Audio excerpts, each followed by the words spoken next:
지난 7월 8일 모두가 잠든 새벽, 20명의 재미교포 학생들이 한국을 찾았다. 세계 속의 한국인 2세, 3세 교포 청소년들 8박 9일간의 일정으로 전국을 돌며 한국을 대표하는 불교 문화를 통해 조국을 배울 예정이다. 학생들이 제일 처음 찾은 곳은 강화 길성면에 위치한 인천 용화사 참선센터. 환산스님과의 첫 만남. 말씀 듣고 나면은 정리가 돼요. 그래서 이게 지식이 있으니까 애들이 컴퓨터시대하게 훨씬 좋더라고요. 감사합니다.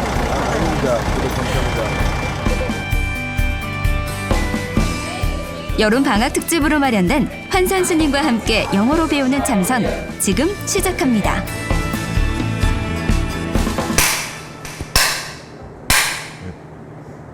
You can just follow along. 1배만 하십시오. 1배만. 네, 간단하게. 성공하십시오. Okay, have a seat. English is best for everyone, right? Okay. My name is 환산스님. That's H-W-A-N as in Nancy, S-A-N again as in Nancy. Okay, 환산스님. And I am a second generation Korean American, which means that my parents immigrated to the United States and met there and married there, and I was born actually in New York. You're all mostly from New York, right? Anyone from New York? All right. Now, the reason why that you've come here to, as soon as you arrive in Korea is not because there's an English-speaking sitting here. Actually, it's because of my teacher, whose name is Songdam Snim. And Songdam Snim, who unfortunately you won't be able to meet, he's very elderly now, but he is considered to be the greatest enlightened spiritual teacher in Korea. He is considered by those who believe in him to be a direct spiritual descendant of the Buddha, which means that he gained the same enlightenment as the Buddha did 2,500 years ago, and has the responsibility of maintaining and spreading the Buddha's original teachings on enlightenment.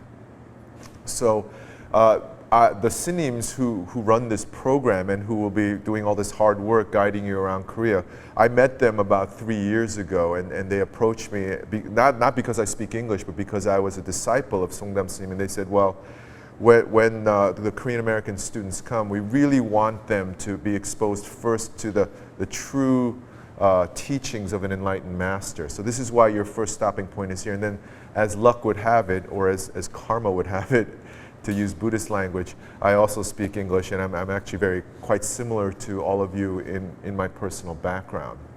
So what I would like to do first is share with you the story of the Buddha's life. I'm not sure whether some of you may have heard it, some of you may have not, but inasmuch as the purpose of your program is to learn about Buddhist culture, the first thing that I think we should all know is who the Buddha was and why we revere him and follow his teachings. So I'll be brief. Okay, this isn't school. The Buddha was born roughly 500 BCE. You know what BCE stands for, right? Before the Common Era, meaning 500 years before Christ. And he was born in a small country that no longer exists called Kapilavastu, which is on the northern part of the Indian subcontinent, which is where Nepal is. And his father was the king named Suddhodana. His mother passed away shortly after he was born. And they named this young prince Siddhartha, which means the one who achieves his goal. So he was raised by his aunt, a woman named Mahapajapati. So he was living there underneath his father, the king, and his aunt, and they had great expectations of him, much, I'm sure, as your parents have of you.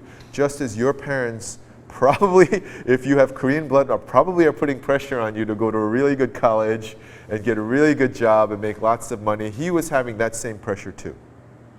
And he was asked to become the prince. He was being trained and educated, and he was expected to do all these things that his parents wanted him to do. So King Suddhodana, who had the responsibility of running the kingdom, very much wanted Prince Siddhartha to grow up to become a king. He didn't want Siddhartha, his son, to leave home. So he arranged for Siddhartha to have, the most comfortable surroundings. He had, several palaces, one for each season. He was surrounded by wonderful, playmates, wonderful friends, and he wore the best clothing, he ate the best food. Whenever he was bored, people would come and sing for him and play with him, and he was given the best education. And so he was growing up, really in very, very comfortable surroundings. But when he became around your age, around what would now be considered a high school student, he began to have questions about life. Who am I? What am I born to do? What's the meaning of life? I mean, is this what life is supposed to be about? And one day when he was roughly around your age, maybe a little younger, so in the spring they had a special ceremony where the king would go out, and it was the first planting of the seed. So the king would go out and personally make the first, plow the first row. And back in those days, the plows, it's not like tractors today. A cow would pull the plow and cut into the earth so that seeds could be planted. And so he went out there and he saw that when the king plowed the earth, these worms and bugs inside the earth were exposed to the air. They were living underneath the earth, but because the plow flipped the soil, they were suddenly exposed. And what happened was that the birds swooped down and started picking them and eating them. And this was very shocking to Prince Siddhartha. He had a very sensitive young mind, and he had lived in very, very harmonious, very, very pleasant surroundings. So when he looked at that, he made a sudden realization, which I think most of you are beginning to realize too. He said, oh, this is a world where the strong prey on the weak.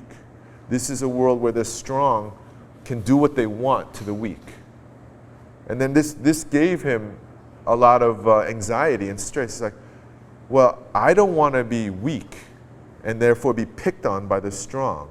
And if I happen to be strong because I'm a prince, I don't want to hurt people who are weaker than me. So he began to like, how can I live in this world? What would be a good way to live in this world where I could be a good person and live a meaningful life without having to do what these birds are doing to the insects? But he was looking at the world now, and the world was not, he was beginning to sense that the world was not what he had been told it was. He began to realize that people don't always behave well. People don't always do good things. So he was beginning to realize that there are problems in the world, and he wasn't sure what he was supposed to do. But he was living in a very, very traditional society. When he was around 19, he was arranged to be married.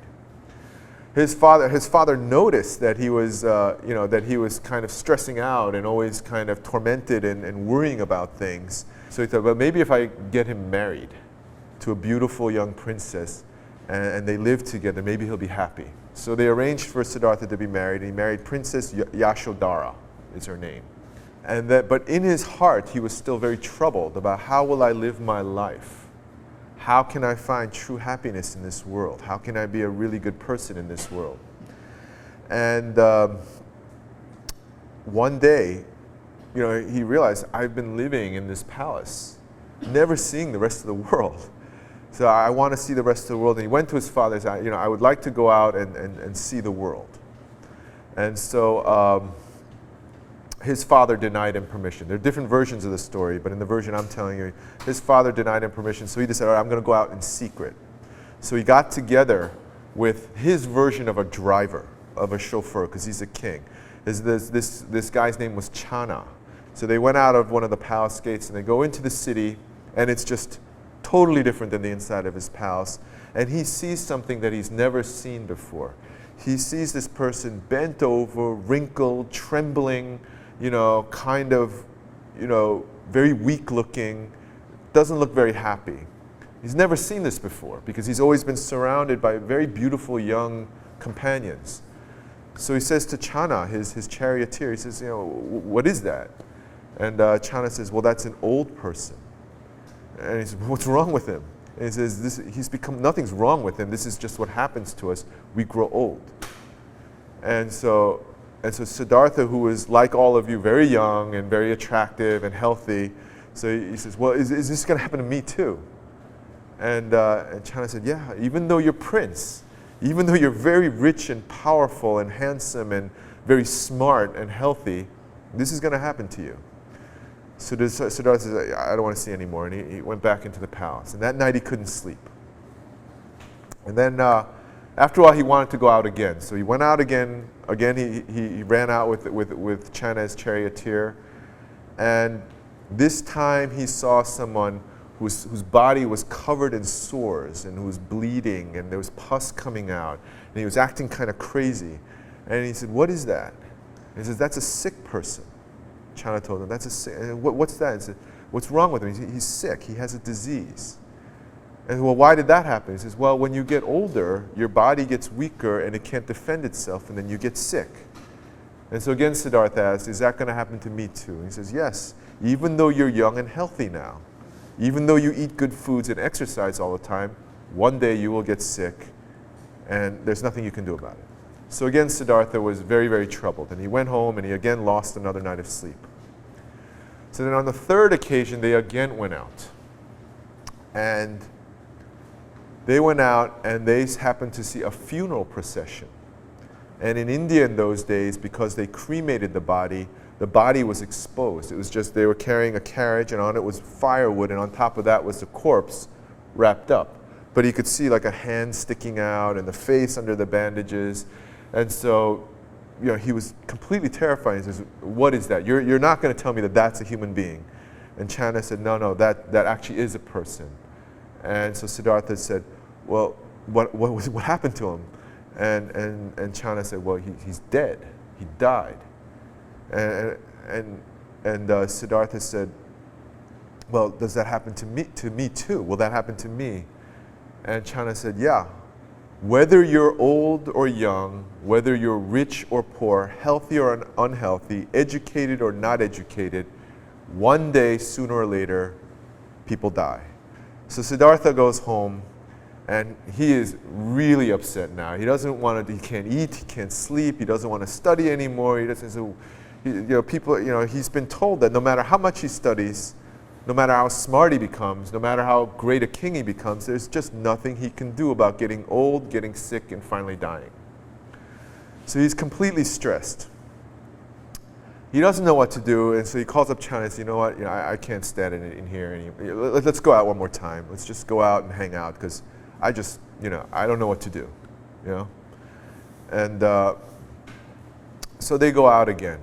And Siddhartha is very, very depressed, and he's just kind of looking at things, wondering what he's supposed to do with his life.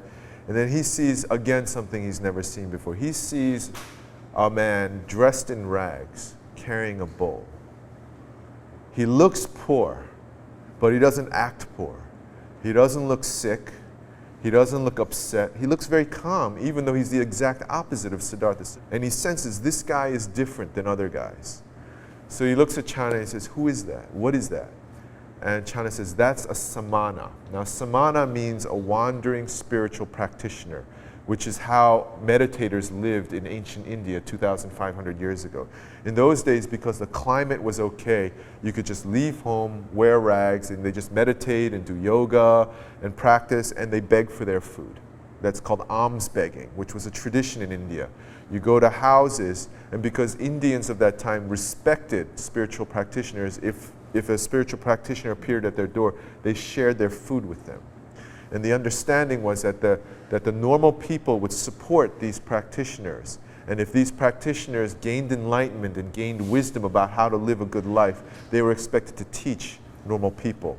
So these guys show up at your door, you give them a meal, and then they give you some advice about how to live well. So it's a nice little deal, wisdom for food. So Siddhartha sees this, and for the first time since seeing those terrible sights, the old man, the sick man, and the corpse, he feels a ray of hope. And inside he thinks, well, maybe I could do this, And then he goes home. He finds out his wife is pregnant, and now he doesn't know what to do, And so he names his son, when the son is born, he names him Rahula, which means obstacle. So Siddhartha's like, oh, wow, I have a wife, I have a kid, I've got all these responsibilities, I'm expected to become king and do all these great things. But I know that no matter how great I become, no matter how great my wife and kid becomes, I'm going to get old, I'm going to get sick, and I'm going to die. And the only thing I've ever seen in my life, in all of my studies, in all of the wonderful food and recreation that I've had, the only thing I've ever seen that seems that can answer these problems is this one guy, this samana, who lives a completely different life than what I'm being taught to live. So he worried about it, and he worried about it, and finally he said, I'm going to have to go for it. I'm going to have to follow my vision of things. And in the middle of the night, he goes into his wife, who's sleeping with the baby, and while they're sleeping, he very quietly gives them a kiss. And then he goes to his father's room, and he silently gives greeting to his father and his aunt, Mahapajapati, who raised him, and very quietly sneaks out. He meets Chana outside of the palace gates. So he sends Chana off, and he's in the forest, first time living on by himself, and in the forest he cuts off his own hair, because the samanas shave their head to symbolize that they've cut off all ties with society. And he meets a beggar on the road, and he says, "Look, let's trade clothes." So he gives him his princely, really nice clothing to this beggar, and he receives the rags. He takes the rags, gets himself a bowl, and he begins to live the life of a samana. And so he decides, I'm going to need to find the best spiritual teachers I can possibly find. He's really smart, and he's really good at learning, and he's been trained. So under those teachers, he becomes their star pupil. But Siddhartha is not satisfied by the spiritual teaching that he learns. I haven't found the answer that I want. I need something that can answer the problem of getting old, getting sick, and dying. Because life just doesn't seem worth living if I have to face those things. It's all right, I'm going to have to do this on my own. There's no teacher in the world who knows how to do this. And so he embarks on a period, 6 years, where he tries everything, every kind of practice he can possibly think of. And in those days in India, that meant being very harsh to your body, because the idea was that you had to conquer your body to overcome suffering. So he does this, and he does it better than anybody else. And then at the end of 6 years, he realizes, you know what? The real source of suffering, of unhappiness, is not in the body. So no matter how much I conquer my body, I'm not going to get a solution to this. So he gives that up. And he goes and he sits under a tree. And he decides, I'm going to just become as calm as I possibly can. And I'm just going to look inside. And so he sits under the tree and he begins to meditate. And he meditates for 7 days in a row. And on the 7th night, he sees, it passes midnight, and he sees the morning star rising in the sky. And he looks at that, and he gains enlightenment, which is freedom from suffering. That's the original definition. And then he gains enlightenment, the answer to his problem, and he gets up. And then now he has to wonder, what's he going to do now that he's enlightened? And he decides, well, this is too good. This freedom, this happiness, this peace that I found is too good for me to enjoy by myself. I must share it with the world. And so he enters the second part of his life, which is as a spiritual teacher. And for the next almost 50 years, until the age of 80, he spends the rest of his life wandering from town to town all over India, teaching what he's known, teaching this meditation that he's discovered that led to his enlightenment. In his lifetime, he becomes the most famous and most respected spiritual teacher in India. Kings follow him, everyone follows him, and then finally at the age of 80, he passes away. So let's go back to the question of enlightenment. Why is enlightenment so great, and what would it have to do with the lives of students, high school students, trying to get by, trying to go to a good college and not lose their minds in 21st century America, or Korea for that matter? So if you just say enlightenment, it's hard to understand, but enlightenment is usually described in terms of wisdom and compassion. Now, wisdom is not what you normally think of wisdom. Wisdom isn't knowledge, and wisdom isn't intelligent. Wisdom means seeing things clearly. So in Buddhism, they call wisdom insight, and they also call it clear perception, clear seeing. All right? So this kind of insight, this kind of wisdom is not gained by book learning. This kind of wisdom is learned by learning how to control your body, your thoughts, and your emotions so you can think clearly no matter what's happening.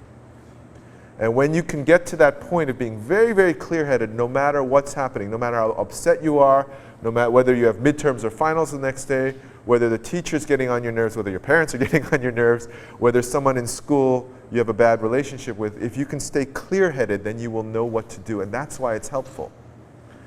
And when you get this wisdom, you begin to understand people. You begin to understand no matter how bad or how good this person is, they're just like me. What does that mean, just like me? It means just like me, they don't like being unhappy. They get sad when things don't go their way. They get upset when they get hurt. And just like me, they want to be happy. They want to have good friends and, and be comfortable and live good lives. When you understand this, you know that you are connected to all other human beings and no one is a stranger anymore. Now, the reason why I think it's so helpful for people like you guys and me, where we're born with two sets of cultural influence, where we're at home, things are spinning in kind of a Korean way, and then when we go out, everything suddenly turns American, and it's just very hard to balance it. What we need to learn how to do is to choose what's good in the Korean system and what's good in the American system. Nobody can teach that to us because you and I are new in history. There have never been people like us. There have never been Koreans born outside of Korea, speaking different languages, learning different cultures. Now, you can take this in a bad way and think, oh, I don't know what to do, I'm not Korean, I'm not American, I'm so confused. Or you can take this in a good way and learn how to take the best from each culture. It doesn't depend on how smart you are, it depends on how well you can control your own emotional reactions. Now, there's a miraculous story associated with his birth, which I'll tell you to sort of cap things off. The legend says that as soon as he was born, when we're born we can't do anything, but when he was born he got up and he walked 7 steps. This is a legend. And then with one finger he pointed to the earth, and with one finger he pointed to the sky. And he says, below heaven and above heaven, I alone am worthy. And I'm not asking you to think literally a baby got up and started walking. But I think on a symbolic level, what it means is that a baby can't do anything. Just a human being, in and of itself, even a newborn baby that can't talk, that can't walk, that can't feed itself, even a newborn baby has something in it that is more valuable than anything under heaven or above it. There is something within human beings that is more valuable than everything else in the universe, and the purpose of Buddhism is to find that thing within ourselves. It's in us, we couldn't get rid of it even if we wanted to. It has nothing to do with how good looking we are, how smart we are, how great a college we're going to, how athletic we are, how popular we are. It's always with us, and that's the purpose of Buddhism, to find that one thing that's so valuable within us. And that's why we learn meditation. And we have a couple of minutes, so if you have any questions, you can ask me some questions and then we can take a break, okay?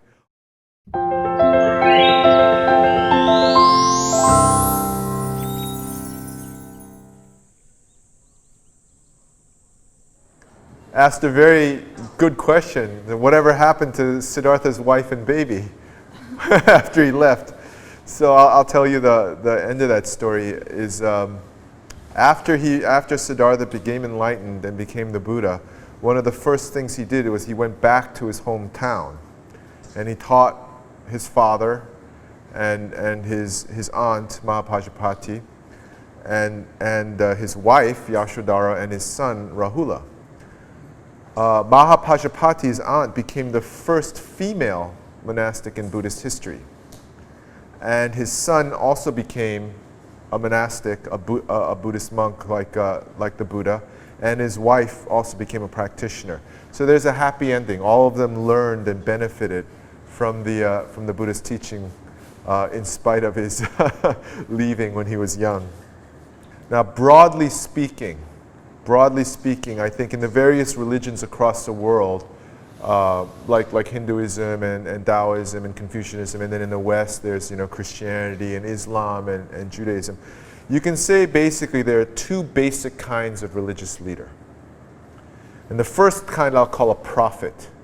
All right, a prophet is a messenger who tells us messages from another world, a greater world, a higher world, whatever you want to call it. You can call it heaven, God, or whatever. And the thing about a religious leader like that is that they're special. They can see what we cannot see. They can do what we cannot do. So we are expected to follow them. And so those kind of religions emphasize obedience. Just follow me. I can't explain it to you, but this is just the way things are. This is what heaven wants. This is what our God wants. You just have to believe me. You have to follow me. You have to obey me. All right? Buddhism isn't that kind of a religion. The second kind of religious leader I'm going to call an educator. And the purpose of an educating religious leader is, the emphasis is not, don't follow me, learn from me and gain what I gain. Become like me. We follow the Buddha not because he's greater than us, but so that we can become like the Buddha. That is the most basic teaching of Buddhism, that anyone can get enlightened, anyone can become a Buddha. Any human being, young or old, male or female, doesn't matter what your level of education is, doesn't matter what country you came from. So in this religion, there are no chosen people. All right? No one is privileged. No one is better than the other in terms of getting enlightened. All right? And this is another thing that I want you to understand about Buddhism. The other thing, because he taught, because he was an educator, he was not telling people, follow me, follow me. He was telling them, gain the happiness that I gain. Learn from me. Be my student. And then one day you too will become a teacher. That's the purpose of Buddhism. To free us to live on our own. To have the wisdom and compassion and confidence to be our own judge. Not always to be following someone else. So a lot of it is about human freedom. And the teachings of the Buddha are what we now call very democratic. So before I told you that his aunt became the first female monastic. So the Buddha is probably the first religious leader in history to create a separate institution for women. So a monastic organization where women could practice and study together. And he said very clearly, women can get enlightened too. Now you're going to hear Buddhists say, well, no, after a while the guy starts saying, well, no, you're still not as good as us, and you probably know a little bit about that. But it's very clear in the Buddhist teachings that women can get enlightened just like men, and therefore they are to be treated equally. He also said, doesn't matter what part of society you come from. You can be rich, you can be poor, you can be educated, you can be uneducated, you can even be a criminal. He said even criminals can become enlightened, and it's very, very famous stories where he took in criminals, turned them into monks, and then they also became enlightened. So he opposed the caste system. Do you guys know what the caste system is in India, right? The caste system is where you set up classes in society. And the highest class has the most amount of wealth, the most amount of power, the most amount of privilege. The lowest class has very little power, has very little wealth. And you're basically born into these classes and you can't do anything about it. So in modern times, we consider that kind of system very unjust. We should not be treated according to how we look and where we're from. We should be treated on how we behave, how we are. The Buddha very famously opposed that system and said that we would all be equal. So this is something that you need to, politically, socially, scientifically, Buddhism is very, very modern, very, very up to date. People know this in the West, people don't know it so well here in Korea. That was one of the most surprising things for me. I always thought of Buddhism as something very logical and reasonable and progressive and scientific, and when I came here, Koreans don't always think that way. But you guys should know, okay? So that's the thing to understand. Any of us can do meditation, any of us can get enlightened. Now I'm gonna wrap this up and then we can take a break in a minute.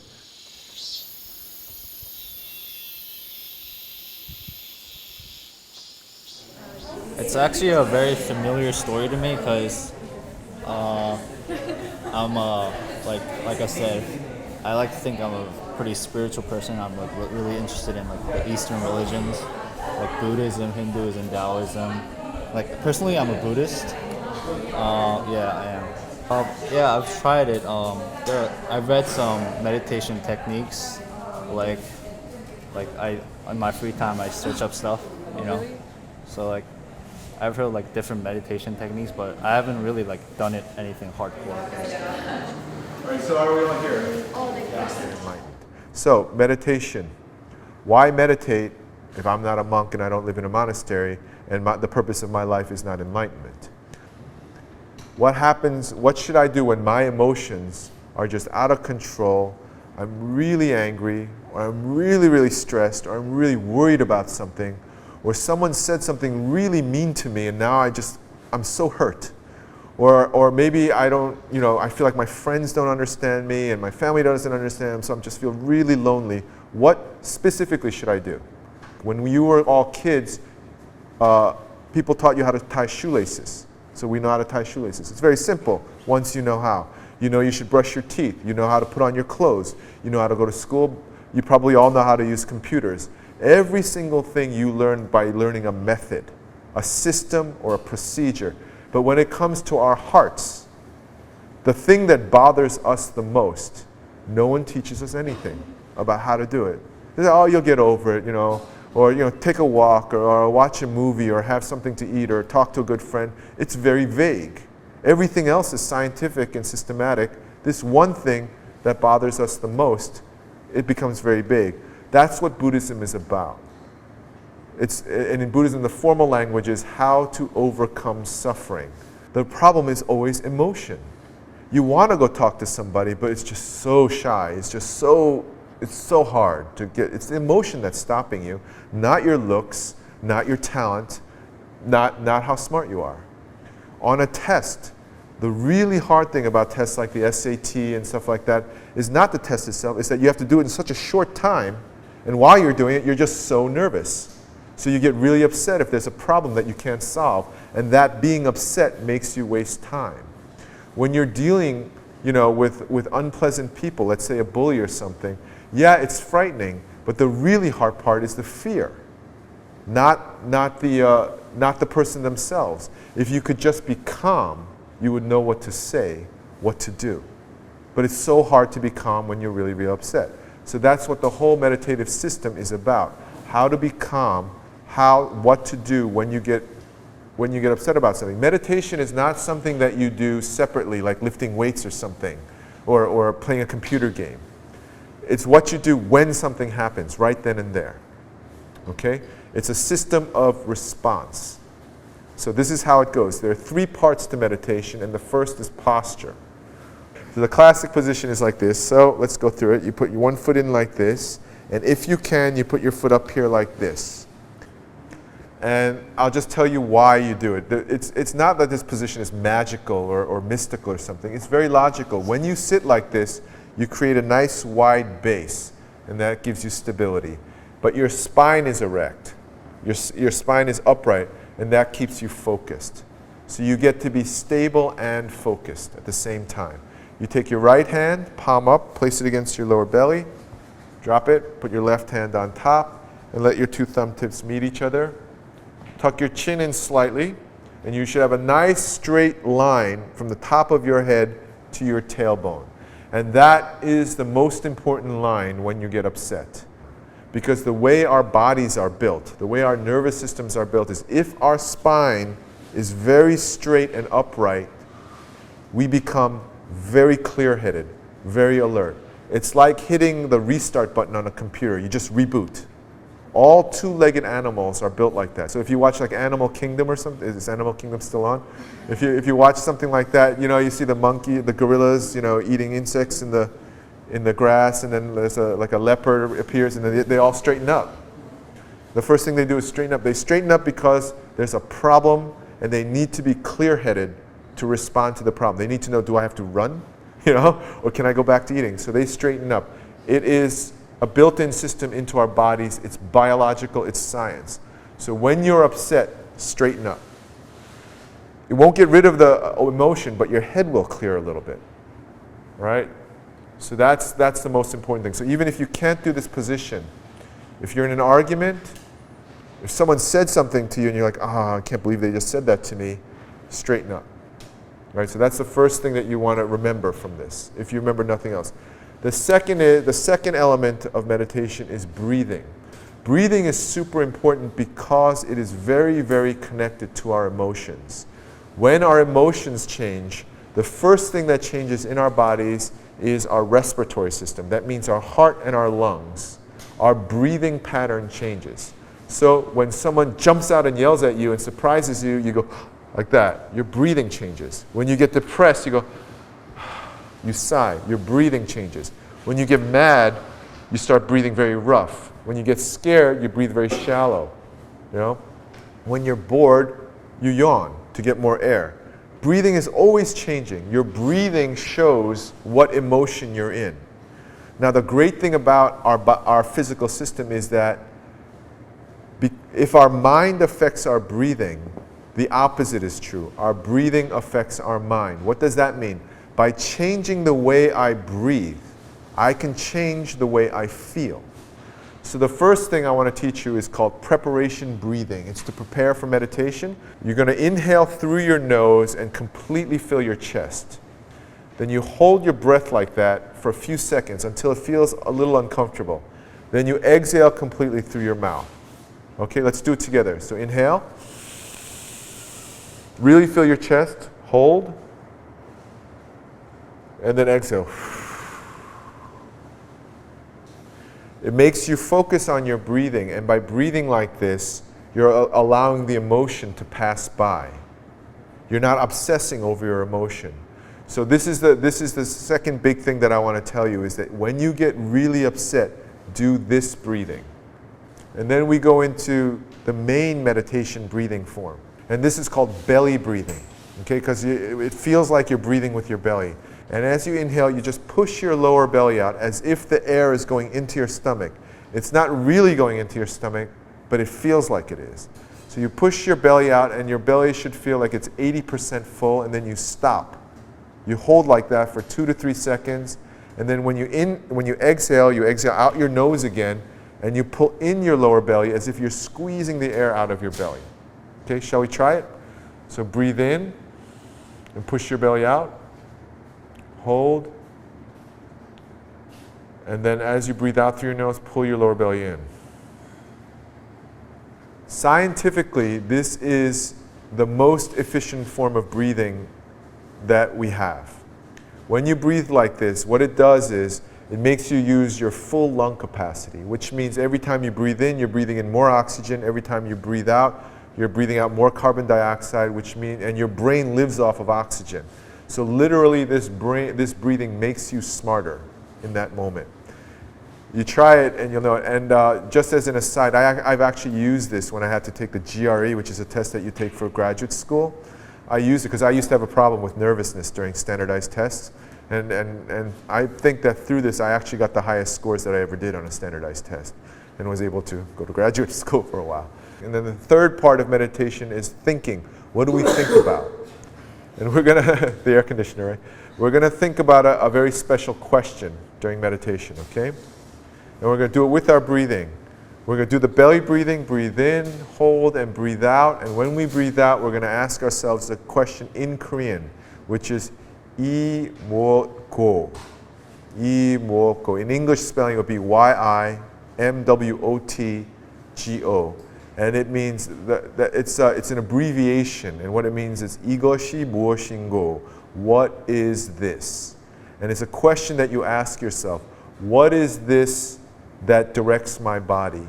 When I think a thought, when I imagine my mother's face in my mind, what's looking at that image in my mind?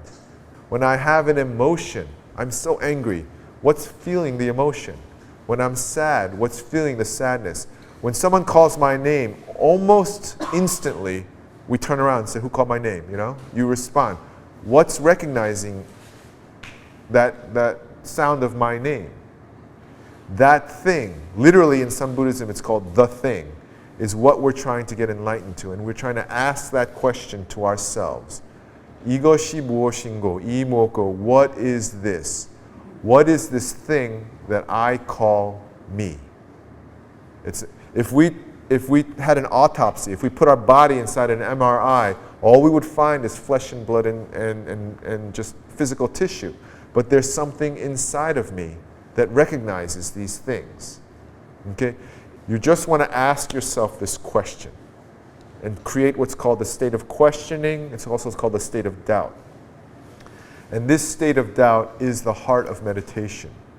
When you enter into this state of meditation, what you do is you burn away. It acts like a fire that burns away unnecessary thoughts. You know how you have obsessive thoughts? You just can't get something out. Something that someone said, or it could be like a tune from a song. It's just going through your head over and over and over. Or you might be having the same feelings over and over and over. This is a way of burning those feelings away and going back to our center, back to the center of our minds. Okay? And if we keep doing this, the question grows. The feeling of the question grows in us, grows bigger and bigger and bigger like a balloon until it's always there, and then finally it pops like a balloon according to the theory, and we become enlightened. And that's what happened with the Buddha, and that's the purpose of this meditation. Now, as I said, probably all of you have not decided what your life goals are, whether you want to seek enlightenment or not. But the thing with meditation is, even so, it's good to meditate for the purpose of enlightenment, because, first of all, it teaches us what to do when our heart aches, when we're upset. It gives us control of our thoughts and emotions. It gives us clarity. It literally increases our intelligence and our ability to do things. So those side benefits alone are worth it. Very simple, right? So, okay, why don't we try a session of meditation? Why don't we stand up and shake out our legs a little bit? All right. Now, when we sit down again, we're going to sit down with our backs to each other. All right? Because when you meditate and you make eye contact with each other, it's uncomfortable. Oh, you should keep your eyes open. And if possible, keep the tip of your tongue against the roof of your mouth. That is said to enhance concentration. So you can see for yourself if that works for you. All right? All right, turn around. And as I said, we use this chukpi. So I'm going to hit this 3 times. And that will start the meditation session. And then when I hit it 3 times again, that ends the meditation. And when the meditation session ends, we all do a half bow where we sit. So sit down again.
This is the 3rd year in a row that I've had the opportunity to teach these Korean American students.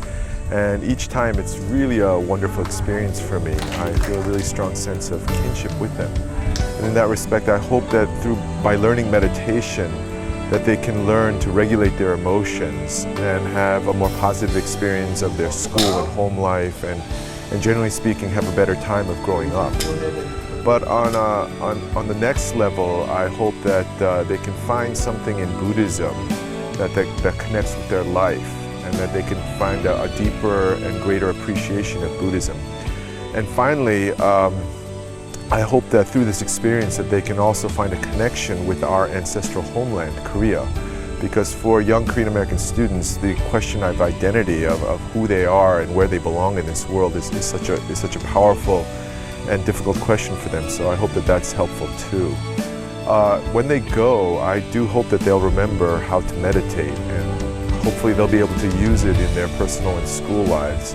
And I also hope that they have a very positive feeling about Buddhism and Korea, that they find something to connect with and something to respect and appreciate and ultimately feel grateful for. 하나, 좋습니다. 하나, 둘,